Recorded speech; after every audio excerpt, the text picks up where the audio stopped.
Swayam Prabha. Digital India. Educated India.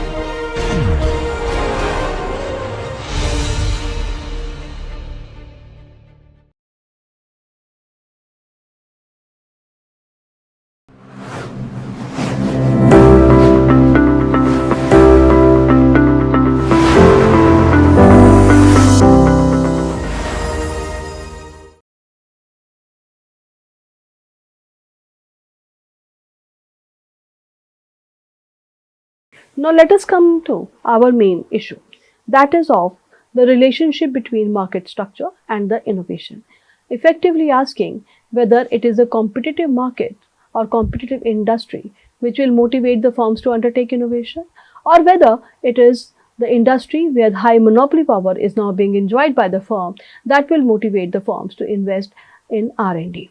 Whereby he has said that oligopolistic rivalry that he has been talking about is indeed something which is different from the price competition.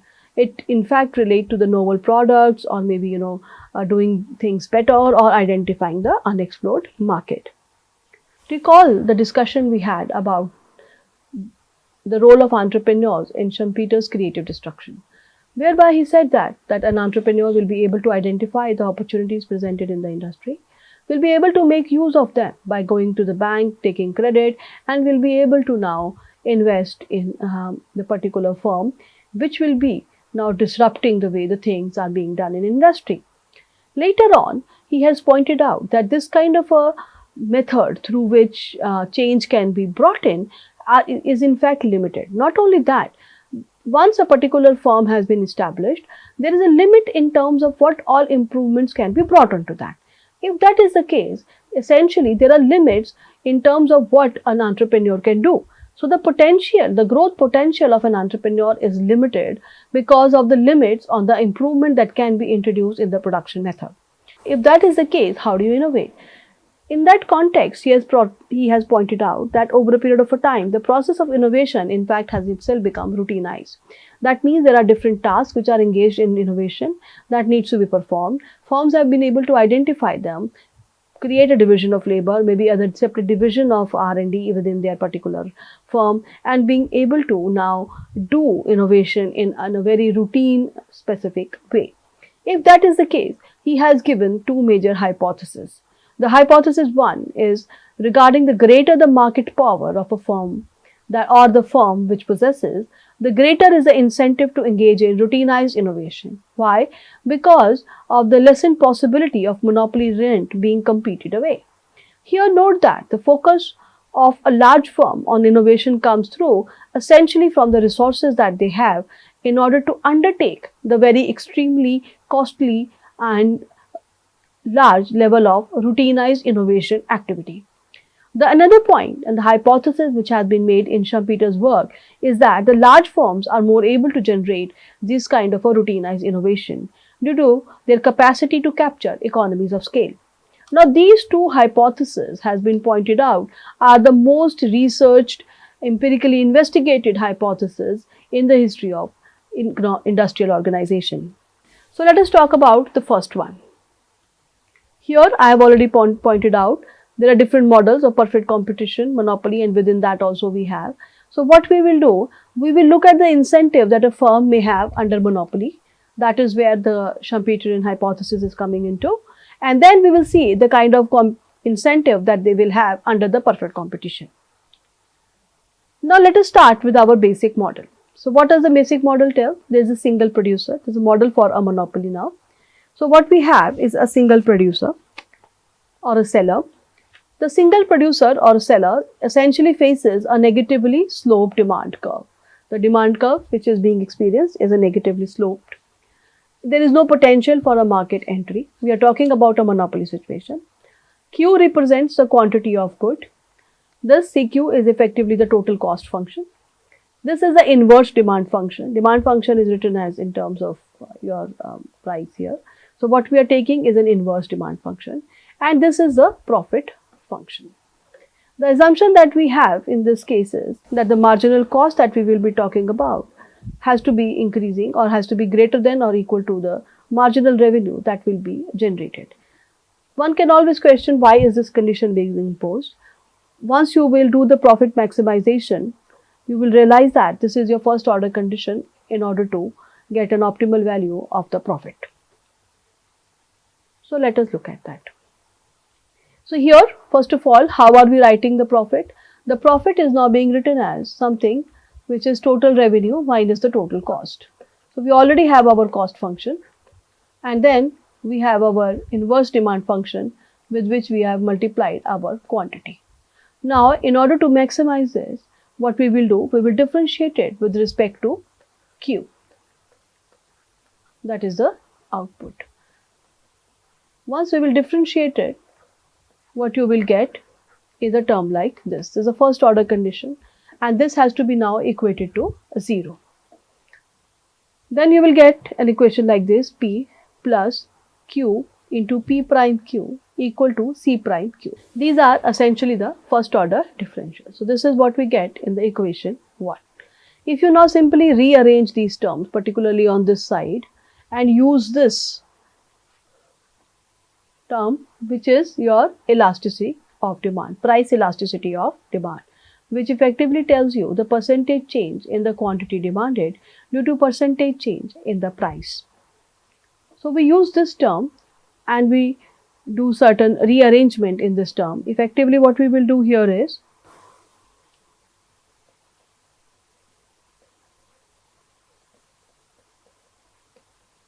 we'll take out the P. This term we multiply by P, divided by P, which is, this is already our P by dQ, like that, and then we use this and this, right? So from here, and we put the negative also here, so we get 1 minus 1 by price elasticity of demand, which now has been equated to the marginal cost. So do we have any condition on this elasticity? Yes, we do. Here you will see that from a monopolist point of view, it has to be, it will be greater than 1. And the idea here would be that the monopolist would be operating in the elastic part of the demand curve. If it is less than 1, then here you can see that there will be a certain concern. And then if you use this again, you will be able to find that the Lerner index can be equated to 1 upon elasticity. So here what we begin with, on the x-axis, that is here, we have Q, that is the output, and on the y-axis we have price. As we said earlier, the monopolist faces a downward sloping demand curve. And then we are able to get an MR. MR is essentially your marginal revenue, which is also your downward sloping. For the profit maximization, what you have to do is equate the, which is your profit differentiated with respect to Q. What you will get is a marginal revenue is equal to marginal cost. This is an important condition for the profit maximization, and we find that in this particular case the costs are constant. The cost that is being treated is rather constant. So we have the cost here. Let us first talk from a point of view of a monopoly. So we find this particular point where your cost is now, marginal revenue is equated to your marginal cost. Using this point, the monopolist is able to determine what level of output will be produced in the market. Now, having decided the output to be produced and sold in the market, going back to the demand curve, the monopolist will determine what price will be charged for this particular price, right? And then the monopolist will be able to get the total revenue, which is equal to OQM multiplied by OPM, so this entire total revenue that will be collected. And then after deducting the cost associated with that, the monopolist will be able to enjoy the producer surplus. So what is there? The producer surplus essentially we are using here because the producer knows its operating profit. Please note that there are rather huge costs which are engaged with the product development, or maybe in this particular case for the introduction of the newer process which might reduce the process. Now those kind of a cost are rather fixed in nature, right? So from the point of view of monopolist, this producer surplus that is now being enjoyed, it has to be greater than the fixed cost engaged in this particular case. Then and only then it will have the incentive to innovate. However, we are just now not going into a comparative analysis. This is a basic model which we are able to understand it. Let's go over quickly. So we have used the first order condition whereby marginal revenue is equal to marginal cost to determine the output that will be produced by the monopolist. Using that, monopolist is determining the price, and this blue area in this case is reflecting the producer surplus.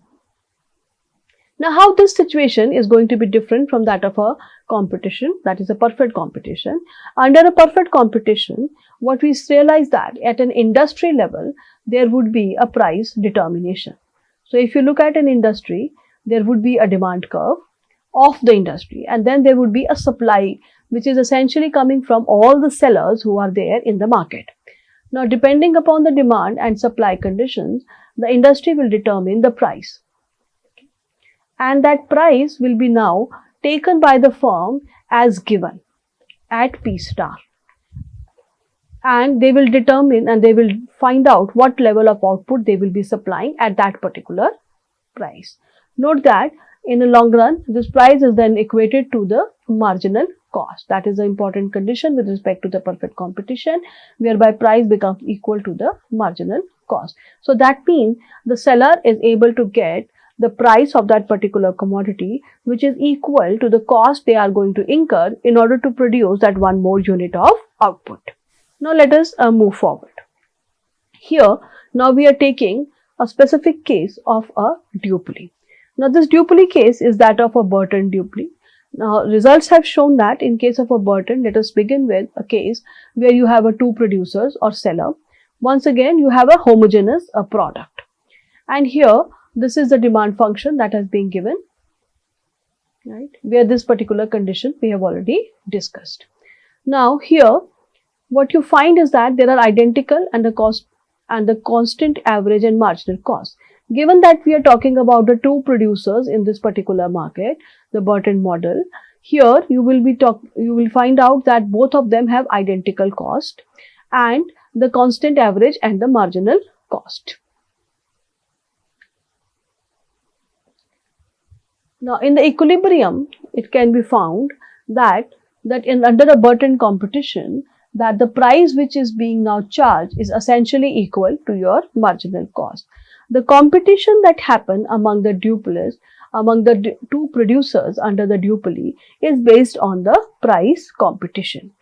And under the circumstances that both the firms have unlimited capacity, that is to say that having determined the price, they will be able to produce as much as possible. The product that they are looking at is indeed homogeneous in nature, and it is a one-shot game. That essentially implies that there is no provision or a possibility for collusion.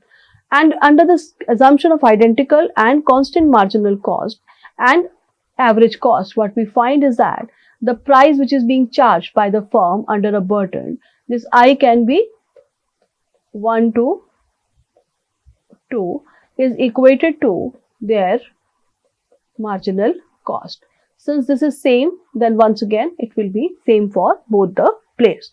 So essentially, through this Burton model, we are trying to understand what will happen in case of because since the outcome is very similar to the perfect competition, we will use this as a proxy to understand the motivation or incentive of the firm to innovate under the perfect competition. So let us first look at the objective profit function. This is again QI into PQI and your total cost. Now you are maximizing this and you get this kind of a result here, and the first order conditions are given by this. Now let us try and understand this diagrammatically. So in a Burton model, what you have is once again a demand curve which is coming from here. You also have your marginal curve, please, marginal revenue curve. Note that here also the demand curve is downward sloping. What we have assumed in the model earlier is that the marginal costs are constant and they are same for both the firms. Effectively here what we are saying that the solution would be such that both the firms will be charging PIB the same price at that particular cost. What would be the motivation for a firm in a burdened competition to innovate? Here, now we will make a comparison between the monopoly and the burdened competition also in terms of what happens with respect to the loss to the society. So, under the burdened competition, if you look at it, here both the firms will have a zero economic profit. Right? So, there is a zero economic profit. This entire area of the triangle PIB, let me call this point E, is essentially your consumer surplus. So, this area is consumer surplus, essentially coming from the idea that the price which will be paid by the consumer is many times less than the price that they will be willing to pay. Right? So, there is a difference between the payment actually made and the price that they are willing to pay, and based on that is what we calculate the consumer surplus. Consumer surplus is a very important measure which is used by the social planner in order to assess the impact or evaluate the influence of the different policies. So, here what you find under the burdened competition, this entire area is referring to the consumer surplus and each firm essentially makes a zero economic profit. So, here now let us compare those two situations with a monopoly. Now, in case of a monopoly, what happens? We have now superimposed the first diagram which we did on this particular case, right?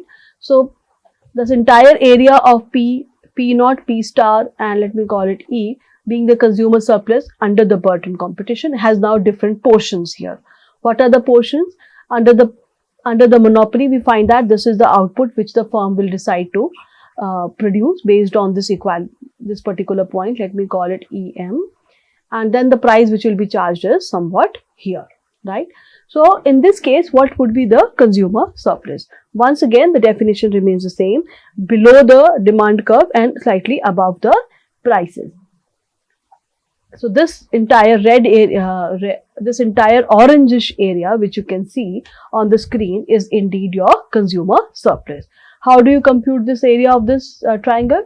That is given here, 1 by 2 into base into length, right? So, you can calculate it by simple formula. Then, what is the producer surplus which is coming to the monopolist is in this particular blue area. Now, suppose I ask you to make a comparison between the welfare impact of a burdened competition vis-a-vis the monopoly. So, what we have seen, this huge area of P star, E, P naught being the consumer surplus is now distributed into 3 areas. One is the consumer surplus, which is once again enjoyed by the consumers even under the monopoly, right? Even under the monopoly, they are enjoying that. However, it has reduced considerably. On the other hand, you have this blue area, which is effectively the PS. Now, what about this green area? This green area is what is being referred in the theory as a deadweight loss. Right? So, here what has happened that once you have moved from the burdened competition to a monopoly, there is a reduction in the consumer surplus. Now, the reduction in the consumer surplus is some of it has been reallocated to the monopolist in the form of the producer surplus. However, still there is a loss to the society which is coming in the form of the deadweight loss. Where is this deadweight loss coming from? If you look at it, what you find is that the quantity sold has reduced from QB to QM. That means there were certain consumers who were able to have an access to that particular product before the price was rather PM instead when it was P star. Now these consumers are driven out of the market, right?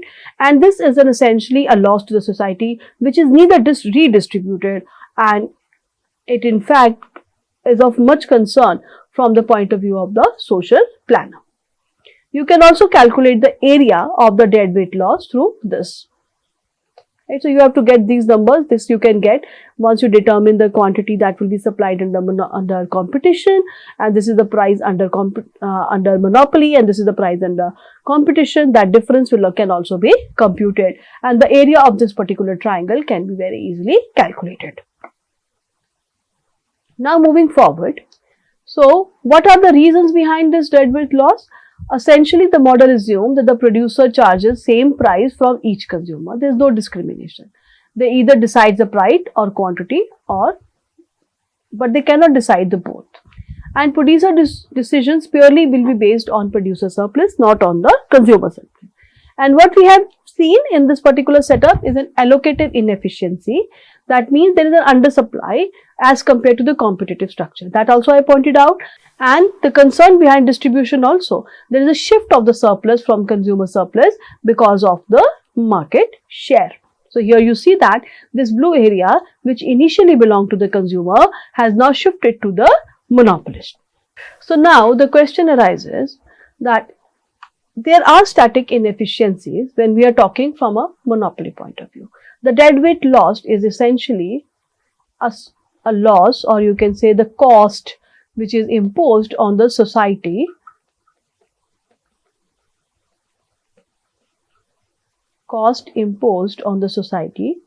for monopoly.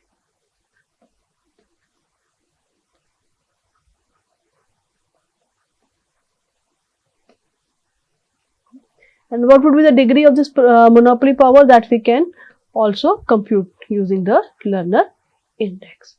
However, please note that here you have the monopolist has also individualized the producer surplus, which was not available under the burden competition. If it is not available, that means now because of this availability of the resources, the monopolist may indeed have a certain amount of motivation to in fact invest in R&D. So what you have is a trade-off. What is the trade-off entails? It entails a tolerance of the static inefficiency.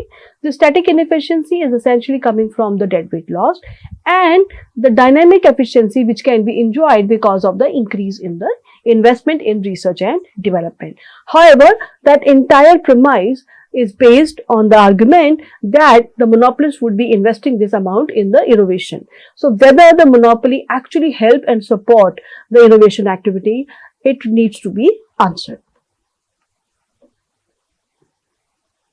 So effectively, once again, we are at the same set of questions, but now I think you can look into these questions in much more deeper way, because you have now an understanding of what kind of gains are there when you have a monopolist, vis-a-vis the loss that you, if not the loss, in fact, essentially a firm under the competition who would be now making merely zero economic profit. Where will the resources come from? And is having that kind of market power is a prerequisite, and who will invest in R&D? And so we will revisit this, we will find an answer to these questions using the basic model which we have done so far. So now let us ask the question again. What is the incentive to innovate for a firm that is only firm which undertakes R&D? Against the basic framework which we have already seen, we will now make certain more assumptions to find an answer to that question. First of all, we are looking here at a process innovation. Process innovation, as we have discussed in detail, essentially entails reduced unit cost due to the discovery of the new technology. If you recall, we have also made a distinction between drastic and non-drastic one, and we will prove the results for both the drastic as well as for the non-drastic change in the process innovation. Then we will look at then the model will consider two market structure, monopoly and burden duopoly, essentially because under the burden duopoly the results are same, that of the perfect competition. Drastic innovation will effectively mean that your cost has fallen so much that it will lead to, let us say something here, so that the new price which will be charged, it will be in fact lower than the cost which was there earlier, something like this. So a drastic innovation, what does PMK prime mean? The price which will be charged when the cost of production is by K prime by the, let us say, if a monopoly price that will be charged. This is the monopoly price to be charged when once again the K prime is a new cost. If it is greater than K, then we are talking about a non-drastic innovation. If it is less than K, then we are talking about the drastic innovation. So first let us understand within the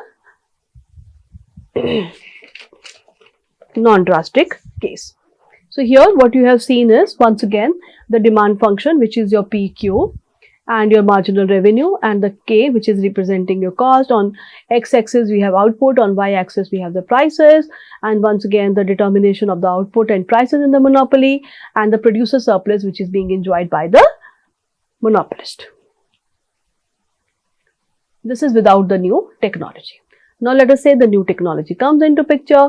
Once again you will see that with the new picture you have to, with the new technology you have to now find out once again the point for where your marginal cost is equated to marginal revenue.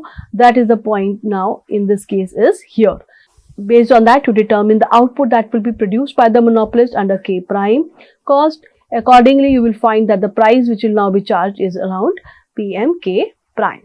Now here, if you see this red area, orangish area, the orange area is indeed the price producer surplus under the new technology. So this is once then a non-drastic innovation has been introduced, you see that the producer surplus of the monopolist actually increases.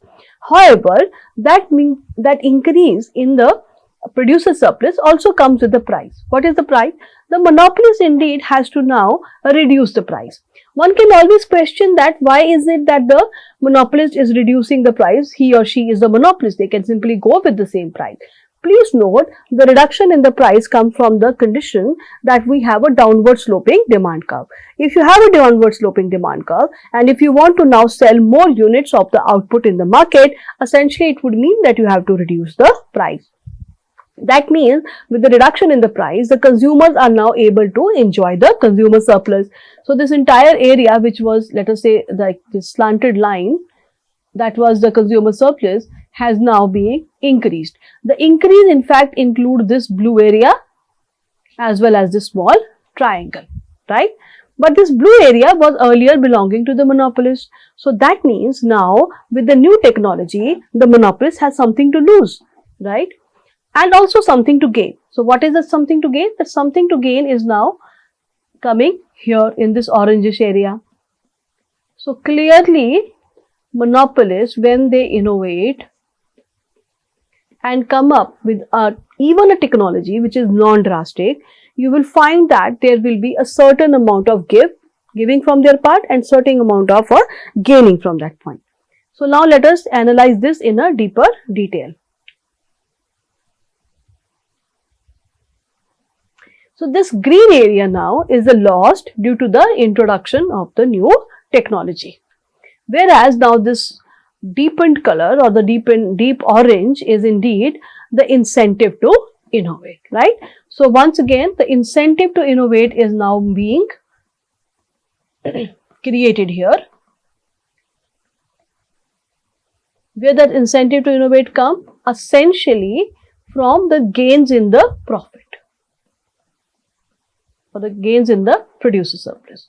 But what we find is that these gains do not accrue or happens to the monopolist without any losses, and that loss is this green particular area. So we have to now make an adjustment for that.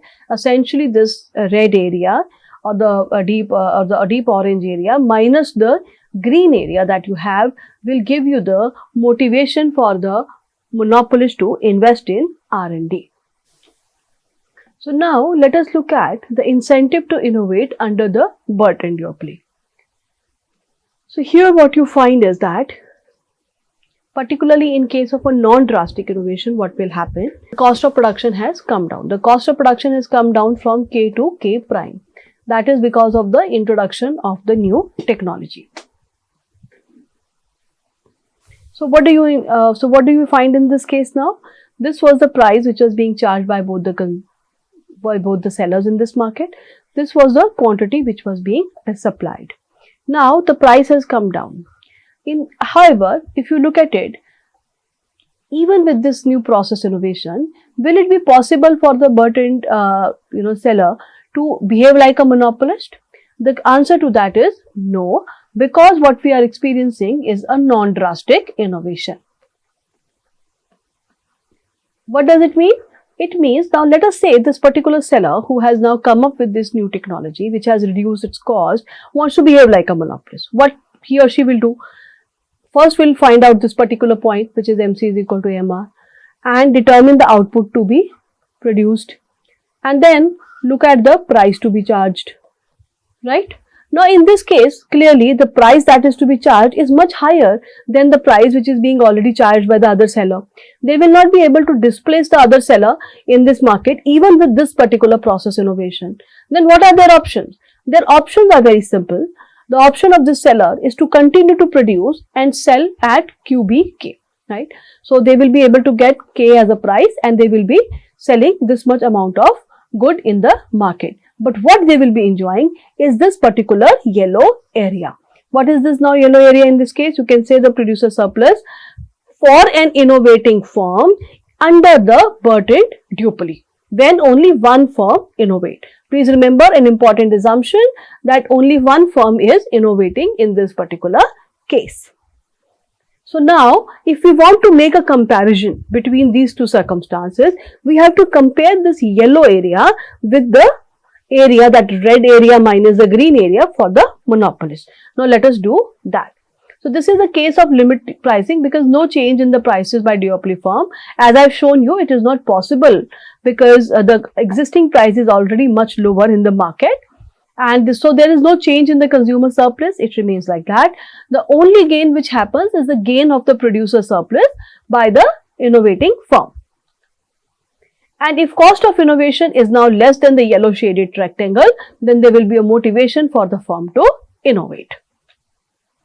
Note that only one firm is innovating. If both will try to innovate, then what will happen? Both will come to K prime. Once again, the perfect competition effectively will entail that the price will fall to K prime, and if they would be now charging, not left with any profits. So now let us make a comparison between the incentive to innovate under monopoly and under a burdened competition. So this was the profit, gain and profit loss. What was the gain? The gain was essentially this. So you have to basically find out the area of this and then subtract this to get the number and compare this with this whole area. So this area is indeed, the blue one which I am marking is indeed common, right? So then just to make a fair comparison, we have to compare this area, the one where I am putting the slide,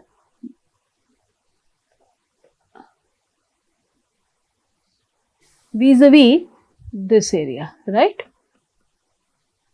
minus this area.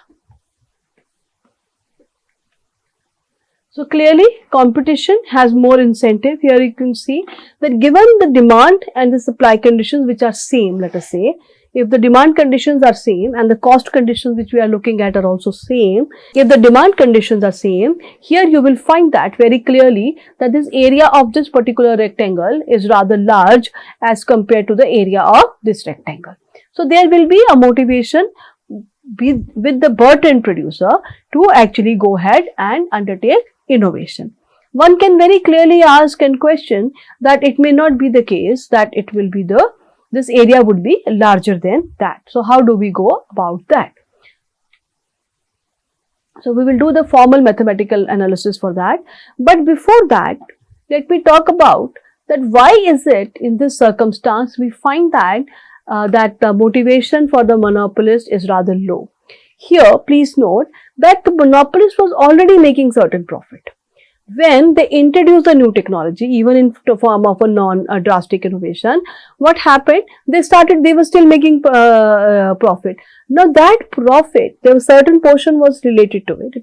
It was same, but it also ate away into the existing profits, right? So this green area then becomes extremely important. Since they were already making profit and something is now being taken away from the monopolist, you will find that the incentive of the monopolist has now been reduced. We will have more discussion on this particular point as we go along.